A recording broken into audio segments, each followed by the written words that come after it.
السلام عليكم ورحمة الله وبركاته. أعوذ بالله من الشيطان الرجيم. بسم الله الرحمن الرحيم. الحمد لله رب العالمين والصلاة والسلام على سيدنا محمد وعلى آله وصحبه أجمعين. ആദരണീയരായ ഉലമാക്കളെ, ശ്രോതാക്കളെ, നാം ഇന്നലെ സംസാരിച്ചത് ഗളബിനെ പറ്റി, ദേഷ്യത്തെ പറ്റിയാണ്. കോപം, അരിശം.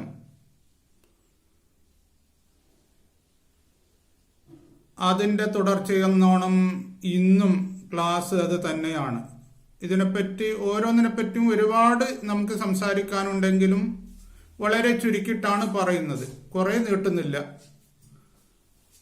അല്ലാഹു തആല പരിശുദ്ധ ഖുർആനിൽ നമ്മോട് കൽപ്പിച്ചു,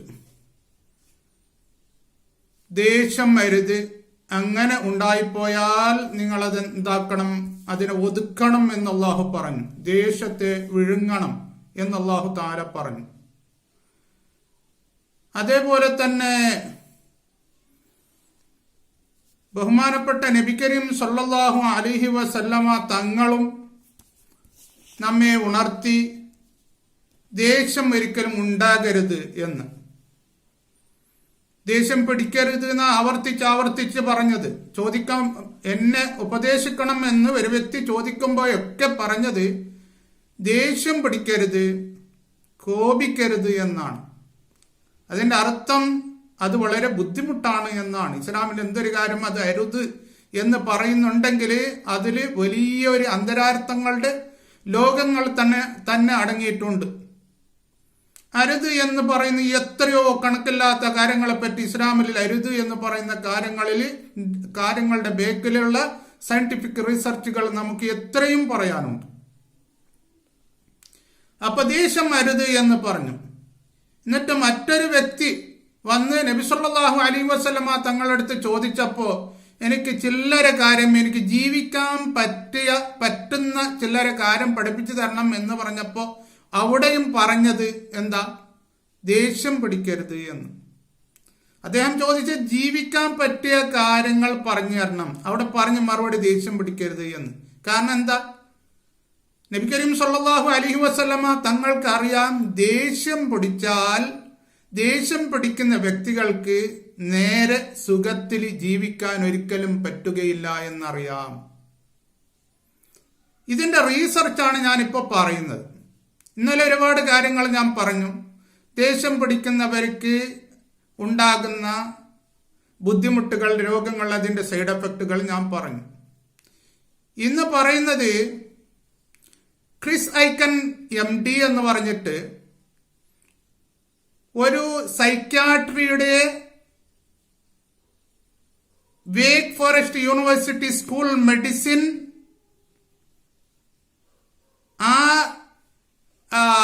മെഡിക്കൽ ഫാക്കൽറ്റിയുടെ യൂണിവേഴ്സിറ്റിയുടെ സൈക്യാട്രിയുടെ ഒരു ഇൻസ്ട്രക്ടർ ആണ് അവർ.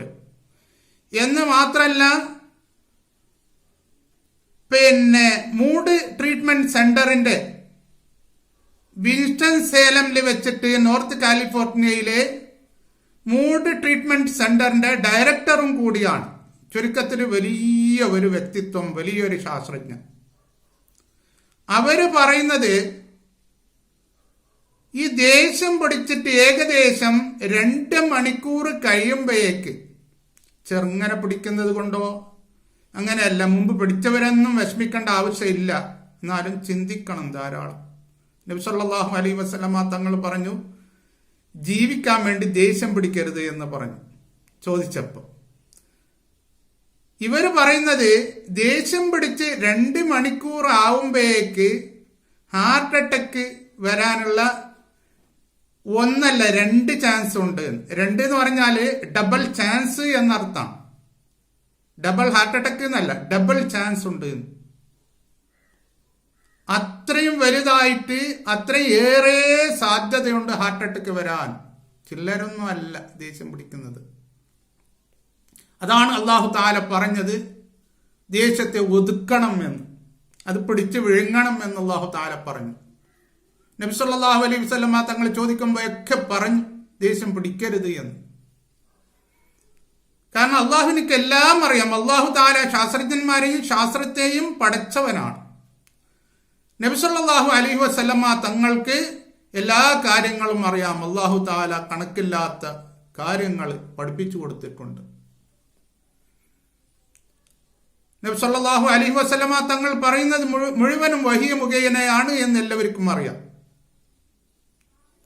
ഹാർട്ട് അറ്റാക്കുകളെ തൊട്ട് അള്ളാഹു താല നമ്മെല്ലാവരും കാത്തിരക്ഷിക്കട്ടെ. അതെ, ഡോക്ടർ ക്രിസ് ഐക്കൻ വീണ്ടും പറയുന്നു, അവർ പറയുന്ന ഒരു പഠനത്തിൽ തെളിയിച്ചത് ജനങ്ങള് കൂടുതലായിട്ട് ദേഷ്യം പിടിക്കുന്നവര് അവരുടെ കൊറോണറി ആർട്ടറീസ് ഉണ്ട്, കൊറോണറി ഞരമ്പുകൾ, ഹാർട്ടിലേക്ക് രക്തം പ്രവഹിക്കുന്ന ഞരമ്പുകളുണ്ട്, ധമനികൾ, രക്തധമനികൾ, അത് ഏറെ 2 ഇരട്ടി സാധ്യതയുണ്ട് അതിന് ബുദ്ധിമുട്ടുണ്ടാകാൻ, അതിനെന്തെങ്കിലും തകരാറ് സംഭവിക്കാൻ ഏറെ 2 ഇരട്ടി സാധ്യത ഏറെ എന്നാ പറഞ്ഞു. നല്ലോണം ചിന്തിക്കണം. ഹാർട്ടിന് ധാരാളം തകരാറ് വരും. എന്നാലേ ഞാൻ ഹാർട്ടിന് തകരാറ് വരും അത്രേ പറഞ്ഞിട്ടുള്ളൂ. ഇന്ന് അതിന്റെ തെളിവ് സഹിതം പറയുന്നതാണ്. എല്ലാം തെളിവ് സഹിതമാണ് പറയുന്നത്. എനിക്കൊരു തത്വമുണ്ട്, കണ്ടതല്ലാതെ കേട്ടത് പറയൂല. ഇൻ കേസ് അത്ര വലിയ ആൾക്കാർ കേട്ടത് ഉണ്ടെങ്കിൽ ഞാൻ ചിലപ്പോൾ പറയും. അല്ലെങ്കിൽ കാരണം എന്താ, ആൾക്കാരെല്ലാവരും എന്നെക്കാട്ടി ഏറ്റവും വലിയവരാണ്, അതിൽ യാതൊരു സംശയമില്ല. എങ്കിലും കണ്ടതേ പറയാവൂ എന്നുള്ള ഒരു തത്വം. കാരണം എൻ്റെ ഒരുപാട് നീണ്ട ഗുരുവായ അഭിവന്യനായ ഷെയ്ഖുന ബേക്കൽ ഉസ്താദ് പറഞ്ഞതാണ്, എന്തും നിങ്ങൾ കണ്ടതേ പറയാവൂ എന്ന്. അതുകൊണ്ട് ആ കാര്യം ഒന്ന് പ്രത്യേകം ശ്രദ്ധിക്കുന്നുണ്ട്, കഴിവതും ശ്രദ്ധിക്കുന്നുണ്ട്. അങ്ങനെ എന്തെങ്കിലും തെറ്റി പോയിട്ടുണ്ടെങ്കിൽ ഈ ശ്രോതാക്കൾ എന്നെ ഒന്ന് എങ്ങനെയെങ്കിലും ഉണർത്തിയാൽ മതി. അപ്പോൾ പിന്നെന്താ, അപ്പൊ ദേഷ്യം, അതുകൊണ്ട് ഹാർട്ടിന് തകരാറുകൾ ഉണ്ടാകുന്നു. എന്നിട്ട് പറയുന്നു, ഒരു പഠനം കണ്ടെത്തി, അതായത് ഈ ദേഷ്യം പിടിക്കുന്നത് 3 ഇരട്ടി അവർക്ക് സ്ട്രോക്ക് ഉണ്ടാകാൻ സാധ്യതയുണ്ട്. സ്ട്രോക്ക് എല്ലാവർക്കും അറിയല്ലോ. അതായത് തലയുടെ ഞരമ്പുകളില്, ആ ബ്രെയിനിലേക്കുള്ള ഞരമ്പുകളിൽ ക്ലോട്ട്, തൊറോംബോസിസ്, രക്തക്കട്ട പിടിക്കുക, കട്ട അല്ല ബ്രെയിനിൽ ബ്ലീഡിങ് ഉണ്ടാകുക. ഇങ്ങനെ ഉണ്ടായിട്ട് പാരലൈസ് ആയിട്ട് കാലാകാലം കിടക്കുന്നു. അള്ളാഹു താല കാത്തിരക്ഷിക്കട്ടെ. അപ്പൊ ദേഷ്യം പിടിക്കുന്നവർക്ക് 3 ഇരട്ടി ഇങ്ങനെ ക്ലോട്ട് ഉണ്ടാകാനുള്ള സാധ്യത ഉണ്ട് എന്ന് പറയുന്നുണ്ട്. അതും പറയുന്ന, അവിടെയും പറയുന്ന ദേഷ്യം പിടിച്ച് 2 മണിക്കൂർ ആകുമ്പോഴേക്കാണ് ഇങ്ങനെ സംഭവിക്കാനുള്ള സാധ്യത. അതാണ് പരിശുദ്ധ ഖുർആനിൽ പറഞ്ഞ ദേഷ്യം പിടിക്കരുത്, ദേഷ്യത്തെ ഒതുക്കണം. അതേപോലെ തന്നെ നബി സല്ലല്ലാഹു അലൈഹി വസല്ലമ തങ്ങൾ പറഞ്ഞ ദേഷ്യത്തെ ഒതുക്കണം. ധാരാളം ചിന്തിക്കാനുണ്ട്. കണ്ടതിനും കിട്ടതിനൊക്കെ ഒരിക്കലും ദേഷ്യം പിടിക്കരുത്, തിരെ പിടിക്കരുത് എന്നല്ല. അത്യാവശ്യ കാര്യങ്ങളിൽ എപ്പോഴെങ്കിലുമൊക്കെ ദേഷ്യം പിടിക്കുക. തിരെ പിടിക്കാണ്ടിരിക്കുമ്പോഴേക്ക് ചിലപ്പോൾ പ്രശ്നങ്ങൾ ഉണ്ടായേക്കാം. അങ്ങനെയല്ല ഈ പറയുന്നതിന്റെ അർത്ഥം. നിരന്തരം ദേഷ്യം തന്നെ, അങ്ങനെ ഒരിക്കലും വരരുത്. കഴിവതും ദേഷ്യത്തിനെ ഇല്ലാണ്ടാക്കുന്നത് തന്നെയാണ് ഏറ്റവും ഉത്തമം. പിന്നീട് ഇനിതാ, ഇത് ഇവര് സൈക്യാട്രിയുടെയും സൈക്കോളജിയുടെയും ഓഹിയോ യൂണിവേഴ്സിറ്റിയുടെ പ്രൊഫസറാണ് ഞാൻ പറയുന്നത്, ഫസ്റ്റ് ഹാൻഡ് എന്ന് പറഞ്ഞിട്ട്. അവര് പറയുന്നത്, നിങ്ങൾ ദേഷ്യം പിടിക്കുമ്പോഴേക്ക് അതിന് ഇല്ലാണ്ടാക്കാനുള്ള മാർഗം ഒന്ന് ഇരുന്നിട്ടുണ്ടെങ്കിൽ എണിക്കണം, അല്ലെങ്കിൽ അങ്ങോട്ടും ഇങ്ങോട്ടും നടക്കണം. ഇങ്ങനെ ഒരു ചേഞ്ചസ് ഉണ്ടാക്കണം എന്ന്. നമ്മുടെ പരിശുദ്ധ ഇസ്ലാമിൽ എന്താ പറയുന്നത്? ഔദു ബില്ലാഹി മിനശ് ശൈത്വാനിർ റജീം എന്ന് പറയണം, നിന്നവർ ഇരിക്കണം, ഉദു ചെയ്യണം, ഇങ്ങനെ കുറെ കാര്യങ്ങൾ പറയുന്നല്ലോ. ഇത് ഇവരുടെ ശാസ്ത്രജ്ഞന്മാരുടെ ഭാഷയിൽ ഇവര് ഒരു മാറ്റങ്ങൾ ഉണ്ടാക്കണമെന്ന് ഇങ്ങനെ പറഞ്ഞു. അത്രേ ഉള്ളൂ. ഏതായിട്ട് മാറ്റം ഉണ്ടാക്കണം, മാറ്റം തന്നെയാണ്. അപ്പോ ഇങ്ങനെ ഒരുപാട് കാര്യങ്ങൾ ഈ ദേശത്തെ ഇല്ലാണ്ടാക്കാൻ വേണ്ടിയിട്ട് അവരും ശാസ്ത്രജ്ഞന്മാരും പറഞ്ഞിട്ടുണ്ട്. പിന്നീട് ഈ ദേശം ഉണ്ടല്ലോ, നമ്മുടെ ശരീരത്തെ കാത്തു സൂക്ഷിക്കുന്ന, നമ്മുടെ ശരീരത്തിന്റെ കാവൽഭടന്മാരായ ഇമ്മ്യൂൺ സിസ്റ്റം ഉണ്ടല്ലോ, ആ ഇമ്മ്യൂൺ സിസ്റ്റം, രോഗപ്രതിരോധ ശക്തി അത് എന്താക്കും, അതിനെ തകരാറിലാക്കും എന്ന് ശാസ്ത്രജ്ഞന്മാർ പറയുന്നുണ്ട്. ഒരു ഹാർവാർഡ് യൂണിവേഴ്സിറ്റിയിലെ ശാസ്ത്രജ്ഞന്മാർ നടത്തിയ പഠനത്തിൽ അവർ കണ്ടെത്തിയത് ഒരുപാട് ആരോഗ്യമുള്ള ആൾക്കാർ തന്നെയാണ് അവർ പക്ഷെ ദേഷ്യം പിടിക്കുന്നുണ്ട് എങ്കിൽ അവരുടെ ഇമ്മ്യൂൺ സിസ്റ്റമിലെ ഏറ്റവും വലിയ ആന്റിബോഡീസ്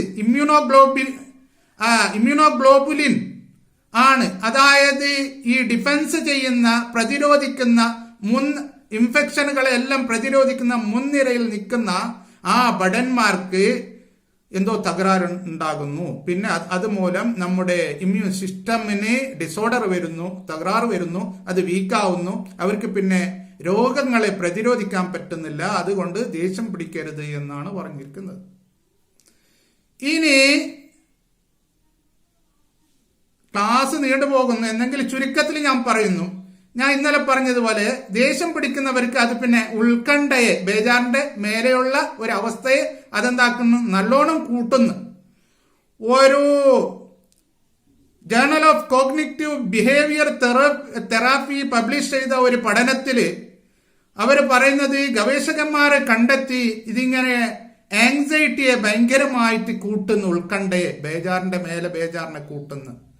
അങ്ങനെ കൂട്ടിയാൽ അവർ പറയുന്നു എന്ന് മാത്രമല്ല, ഡിപ്രഷനെ, വിഷാദത്തെയും കൂട്ടുന്നു, വല്ലാണ്ട് മാനസിക സംഘർഷത്തെ കൂട്ടുന്നു. ഇത് ഒരുപാട് പഠനങ്ങൾ, numerous studies found angry link to depression says ഏക്കൻ. ഞാൻ നേരത്തെ പറഞ്ഞല്ലോ, ഒരു വലിയ ശാസ്ത്രജ്ഞ ക്രിസ് ഏക്കൻ, അവർ പറയുന്നു ഡിപ്രഷൻ ഒരുപാട് ദേഷ്യം ഒരുപാട് വിഷാദങ്ങൾക്ക് ഇങ്ങനെ ഭയങ്കരമായ വിഷാദത്തിലേക്ക് കൂട്ടുന്നു. എന്ന് മാത്രമല്ല, ശാസ്ത്രജ്ഞന്മാർ പറയുന്നത് നമ്മുടെ ശ്വാസകോശത്തെ അത് ബാധിക്കുന്നു. ദേഷ്യം, hostility can hurt your lung.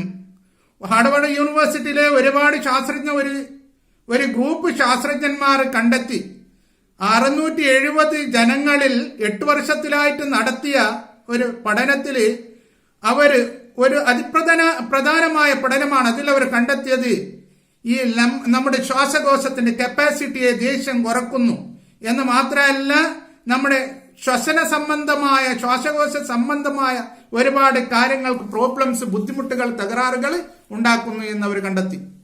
എന്ന് മാത്രമല്ല, ശാസ്ത്രജ്ഞന്മാർ പറയുന്നു, ഞാൻ ഇന്നലെ പറഞ്ഞല്ലോ, ദേഷ്യം പിടിക്കുമ്പോഴേക്ക് സ്ട്രെസ്സിന്റെ ഹോർമോൺസുകൾ, കോർട്ടിസോൾ, ആഡ്രിനാലിൻ പോലെയുള്ള ഹോർമോൺസുകൾ കൂടുന്നു എന്ന്. അപ്പോഴേക്ക് ഇത് കൂടിയാൽ നമ്മുടെ ശ്വാസകോശത്തിന് എയർവേസ് ഉണ്ട്, ഇത് എയർ പോകുന്ന സ്ഥലങ്ങൾ, അതിൽ വീക്കങ്ങൾ ഉണ്ടാകുന്നു, പ്രശ്നങ്ങൾ ഉണ്ടാകുന്നു.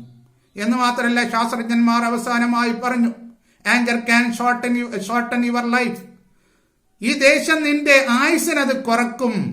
അവർ പറയുന്നു, ദേഷ്യം ഉണ്ടായാൽ സ്ട്രെസ്, ബേജാറ്, പിരിമുറുക്കങ്ങൾ വരുന്നു, അത് നിന്റെ ആയുസ്സിന്റെ കാലാവധിയെ കുറക്കും. ഇത് പറഞ്ഞത് നേരത്തെ ഞാൻ പറഞ്ഞൊരു ശാസ്ത്രജ്ഞ ഫസ്റ്റ് ഹാൻഡ് ആണ്.